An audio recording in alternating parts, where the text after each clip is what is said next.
Incredible chases, monsters from every corner of the galaxy, spaceship of all shapes and size, and of course a tiny and very cute green alien. You will find all of that in the new Star Wars movie The Mandalorian and Grogu. But did Disney actually manage to make a good film? In this video I will try answer that question.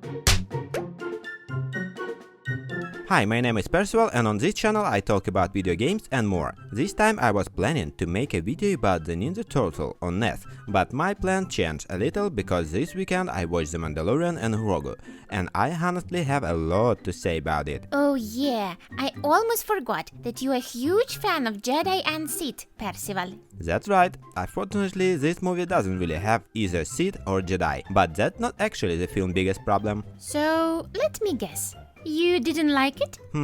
That's not so easy to answer. Let's go step by step. I watched it in IMAX and I think that's exactly how this movie should be seen. Then again, pretty much any movie set in space looked amazing in IMAX. The opening scene was fantastic. Don't worry, I won't spoil anything, but while watching it I genuinely got excited and thought, this movie might actually be great. To be honest, I went in without high expectation. I had read some reviews on Twitter and some people said the movie felt like another season of the show when they simply stitched together 4 or 5 episodes and released them on theater. And honestly, there's some truth of that. Yeah, I remember you made a video about Star Wars TV shows and how much you dislike them. Well, that's probably my biggest personal issue with this movie. I don't really like the Mandalorian as a character, and I think his partnership with Grogu ran out of steam after the first season of the show.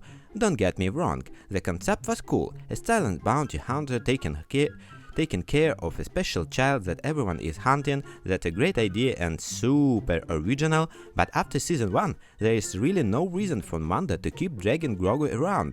The only reason they will stick together is because audience fell in love with little alien and Disney wants to keep selling merchandise and toys. Their partnership just doesn't feel organic anymore. I don't know, I think you're exaggerating. I like Grogu, to be honest. And I'm not saying he's bad, I just don't see any reason why they will still together. Why does the Mandalorian keep taking him on dangerous mission?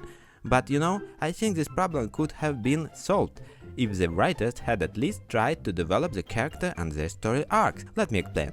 How many seasons of The Mandalorian have there been now? 3, plus his appearance in the Book of Boba Fett, and now this movie. Yet I barely see any change in the character's behavior or in the development of the relationship. They are still acting exactly the way they did in season 1.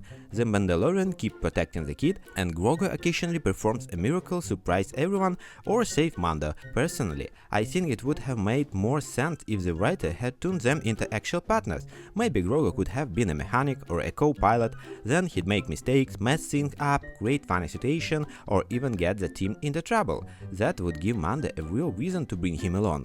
Instead, Mando just takes the kid everywhere and spends the whole time worrying about him. It feels like a single father who has to go to work but has nobody to leave his child with. To me, that's just silly. Honestly, it's disappointing that the character don't grow. Mando could have taken on his helmet and abandoned his creed or gone toward some other major change. Something should happen to him. According to basic storytelling logic, a character can't remain exactly the same forever. So much happened to him that change should be inevitable. There should be transformation. For example, Luke started as a simple farm boy and became a Jedi Master. Han Solo was a selfish smuggler and became a rebel general. And Mando? He started as a bounty hunter and remains a bounty hunter. The changes are minimal.